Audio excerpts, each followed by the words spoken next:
अमेरिकी राष्ट्रपति Donald Trump की सनक के आगे अमेरिकी भी बेबस नजर आ रहे हैं। दरअसल ट्रंप की ट्रेड पॉलिसीज को लेकर एक नई रिपोर्ट आई।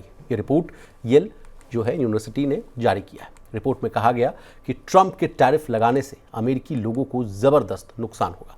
हर अमेरिकी परिवार को औसतन $2400 यानी करीब 2.10 लाख रुपए का नुकसान होगा। प्रवीण सर, कैसे नुकसान होगा? क्या इकोनॉमिक डेवलपमेंट भी धीमा पड़ जाएगा? पूरा मामला समझाइए। इसके साथ ही सर हमारे जो अगर ब्रोकरेज हाउस की बात की जाए तो SBI रिसर्च की भी एक रिपोर्ट आई है, वो भी हूबहू सेम $2400 की ही बात कर रहे हैं कि उसका भी नुकसान होता हुआ दिख रहा है। क्या है पूरा मामला सर? नहीं, देखिए, इस साल की शुरुआत पे जब से ट्रंप ने टैरिफ का एक तरह से कहें कि राग अलापना शुरू किया, उन्होंने ये पिच करना शुरू किया कि अब हम पूरी दुनिया पे टैरिफ लगाएंगे ताकि जो पूरी दुनिया ने जिस तरह से एक्सप्लॉइट किया है US ट्रेड पॉलिसीज़ को या US की जो लिबरल ट्रेड पॉलिसीज़ हैं उसका अब बदला लिया जाएगा और अमेरिका को फिर से महान ग्रेट बनाया जाएगा। इसको लेकर उन्होंने पूरा एक कवायद शुरू की और तभी से और हम लगातार अपने अलग अलग उसमें मनी सेंट्रल के एडिशंस में इस बात का जिक्र करते आए हैं कि जो इकोनॉमिस्ट हैं, जो जानकार हैं, वो सब के सब इस बात को कह रहे हैं कि जो आप ट्रेड पॉलिसीज़ के जरिए अनसर्टनिटी क्रिएट करना चाहते हैं उसका उल्टा असर खुद अमेरिकन इकोनॉमी पर ही पड़ने वाला है। कहीं ऐसा ना हो कि मेक अमेरिका ग्रेट अगेन क्या जो दावा है वो अमेरिका को और जर्जर बना दे, जिसके लिए अमेरिका या ट्रंप संघर्ष कर रहे हैं कि किसी तरह अमेरिकन ग्रोथ को, अमेरिका में जॉब की सिचुएशन को बेहतर किया जाए जी।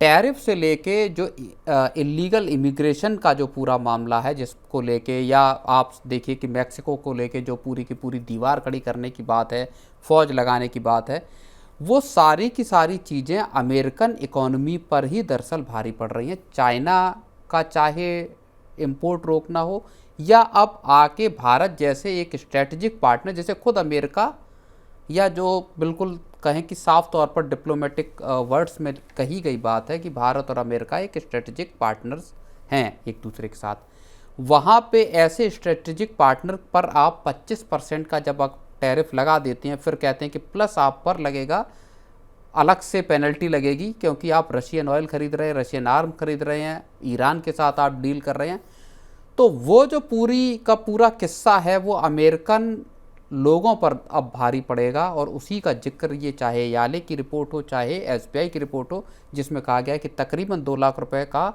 वजन पड़ना तय है। और उसके हमने नतीजे भी देखे जब लोगों ने टैरिफ लगने से ठीक पहले गाड़ियां खरीदना शुरू किया और बहुत सारे लग्जरी आइटम, सर भारत से कहा गया कि 5 प्लेन भर भर कर आईफोन भेजे गए थे। बिल्कुल, ताकि टैरिफ का जो प्रभाव है वो उस पर न पड़े। तो अमेरिका के लिए अब मुसीबत मल्टीफोल्ड होती हुई दिखाई दे रही है। भारत के लिए भी समस्याएं पैदा हुई। अगर हम भारत को इस पूरी कहानी में ऐड करते हैं तो जी, परेशानी भारत के लिए भी है और भारत उससे डील करने की कोशिश कर रहा है, लेकिन अमेरिकन लोगों पर एक बिन बुलाई जो है आफत ट्रंप ने लाकर उनके दरवाजे पर खड़ी कर दी। सर भारत के लिए क्या परेशानी है, इस पर भी हम आपसे चर्चा करना चाहेंगे। क्या फार्मा सेक्टर पर बुरा असर पड़ सकता है, जेम्स एंड ज्वेलरी सेक्टर पर बुरा असर पड़ सकता है, और कहाँ फ़ायदे का सौदा है? क्या जो डेयरी सेक्टर है उस पर जो कहा जा रहा था कि आफत आने वाली है, उससे बच जाएंगे क्या? नहीं, देखिए, फार्मा अभी बाहर है, आपका इलेक्ट्रॉनिक्स बाहर है, अभी उनको रियायत दी हुई है कि अभी आप पर कोई टैरिफ नहीं लगेगा, काउंटर जो टैरिफ हैं या रेसिप्रोकल टैरिफ है वो अभी नहीं लगेंगे। लेकिन बाकी तमाम, चाहे अब आप देख लीजिए डेयरी हो, और कल जो पीयूष गोयल का संसद में बयान था उसमें भी साफ तौर पर कहा गया कि हम इस पूरी सिचुएशन को असेस करने की कोशिश कर रहे हैं, इसका एनालाइज कर रहे हैं, इसको इंडस्ट्री और जो अलग अलग जो सेक्टर के जो रिप्रेजेंटेटिव्स हैं उनके साथ इसका इम्पैक्ट को समझने की कोशिश कर रहे हैं जी। तो भारत इस रणनीति पे चल रहा है, पहली बात। दूसरी बात, भारत किसी तरह का अभी काउंटर या रिटेलिएटरी एक्शन लेने की तैयारी में नहीं है जी। भारत अभी किसी रिटेलिएशन से बच रहा है। भारत इस चीज़ को दरअसल एस्केलेट नहीं करना चाहता। जी जी। अभी भी इस चीज़ को लेके अंदाज़ा है या कयास लगाए जा रहे हैं कि अब जब अमेरिका से एक ट्रेड डील के लिए टीम आएगी तो उसके साथ बातचीत की 25 अगस्त जाएगी, को आने वाले हैं सर। उसके साथ बातचीत की जाएगी, उसके साथ निकाला जाएगा तरीका कि किस तरह से किन किन चीज़ों पे समझौता हो सकता है। लेकिन आप समझिए कि चाहे डेयरी हो चाहे एग्री प्रोडक्ट्स हो, सरकार वहाँ पे बिल्कुल नो निगोशिएट वाले मोड में है और वहाँ झुकने को कतई सरकार तैयार नहीं है। ये बात भी साफ तौर पे अमेरिका को बता दी गई है और संभवतः यही वो वजह है जिस वजह से कि अमेरिका ने एक फ्रस्ट्रेशन में आके, या कहें कि वहाँ के फाइनेंस सेक्रेटरी का बयान कुछ कोट कर रहे थे सर। बिल्कुल, जो ट्रेजरी सेक्रेटरी हैं आपके स्कॉट वो बेसेंट, उनका बयान है कि हमारी टीम के लिए बड़ा फ्रस्ट्रेटिंग रहा भारत के साथ या इंडियन टीम के साथ ट्रेड डील पर नेगोशिएट करना। वो किसी चीज़, उनका जो बयान है वो कह रहे हैं कि भारतीय टीम किसी भी तरह की सौदेबाजी के लिए तैयार नहीं है, वो अपने सेक्टर्स को खोलना नहीं चाहते और ऐसे में अमेरिका के लिए बड़ा फ्रस्ट्रेटिंग हो गया है भारत के साथ। वो कह रहे हैं कि भारतीय टीम लगातार ड्रैग कर रही है इस पूरे मसले को और किसी तरह की डील पर नहीं पहुंचना चाहती। और आपको एक बात और जल्दी से याद दिलाऊं मैं कि अमेरिकी राष्ट्रपति, अगर आप देखेंगे 1 महीने पहले तक कई दफ़ा इस बात का जिक्र कर चुके कि बस अब डील हो जाएगी, we are very close to clinch a deal, we are very close to zero tariff को लेकर भी वो बिल्कुल भारत तैयार हो गया ज़्यादातर सामानों पे 0% टैरिफ लेने के लिए। भारत ने साफ तौर पे मना किया कि हम किसी तरह की अभी 0 टैरिफ का कोई दावा जो किया जा रहा है वो सही नहीं है। तो वो अमेरिका के लिए बार बार जब आप कहते हैं कि हम डील हो जा रही है, बिल्कुल तैयार है डील, कई बार खबरें आई कि अब अगले 48 आवर्स में डील हो जाएगी, लेकिन नहीं हुआ।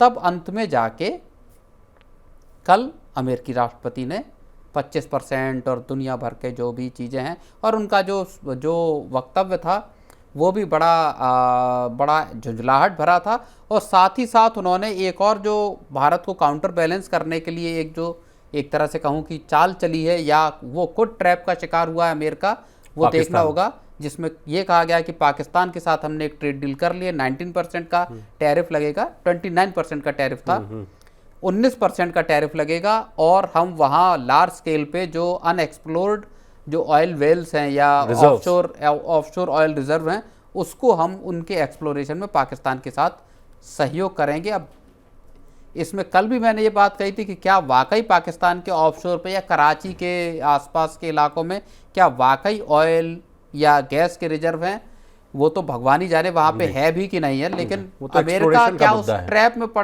फंस गया है या अमेरिका सिर्फ और सिर्फ भारत के साथ भारत पे प्रेशर बनाने के लिए एक स्ट्रेटेजिक तरीके से इस चीज़ को कर रहा है। उसका ये भी तो पक्ष हो सकता है, आप बेहतर बताइएगा।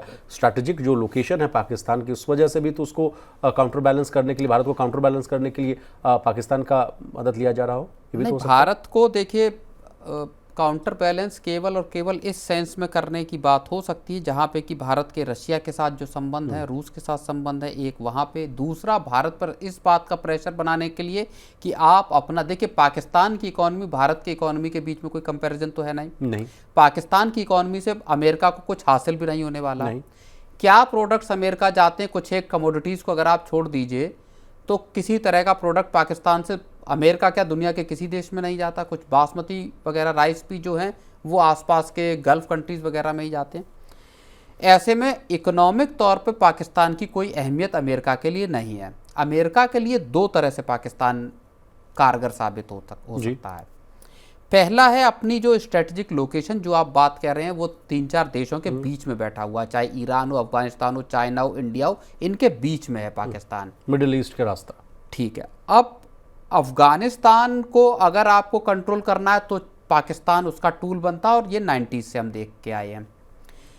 एक इंडिया वाला फैक्टर हो गया कि इंडिया पे प्रेशर बनाया जाए। तीसरा जो फैक्टर है वो है चाइना का। सीपैक, चाइना जिस तरह से हैविली इन्वेस्टेड है, अमेरिका पाकिस्तान को क्या चाइना के गोद से बाहर निकालना चाहता है और क्या ये अमेरिकन थिंक टैंक पे अब नई जो सोच आई है कि चीन के कब्जे से पाकिस्तान को निकालना, या चीन जिस तरह से वहाँ काबिज है वहाँ पे अपनी पकड़ मजबूत बनाई जाए ताकि इस पूरे इलाके पर अपना एक दबदबा कायम किया जाए। तो ये बहुत सारी चीज़ें हो सकती है, लेकिन ट्रेड के मसले पे देखा जाए तो कुल मिला के भारत के लिए अभी थोड़ी सी असहज स्थिति जरूर है। एक लास्ट कमेंट आपसे लेना चाहेंगे सर। ब्लूमबर्ग की रिपोर्ट है, कहा जा रहा है कि F-35 स्टील्थ फाइटर जेट को खरीदने में अब भारत दिलचस्पी नहीं दिखा रहा है। अब बहुत बड़ा सवाल उठ रहा है सर। कुछ महीने पहले ही बात की जाए, फरवरी की बात है, अगर मैं गलत हूं तो आप मुझे करेक्ट कीजिएगा, लेकिन जब प्रधानमंत्री मोदी जब अमेरिकी दौरे पर गए थे तो वहां पर कहा गया था, डोनाल्ड ट्रंप के द्वारा पिच किया गया था कि प्लीज़ ज़रा सा इसको भी देख लीजिएगा F-35 के बारे में।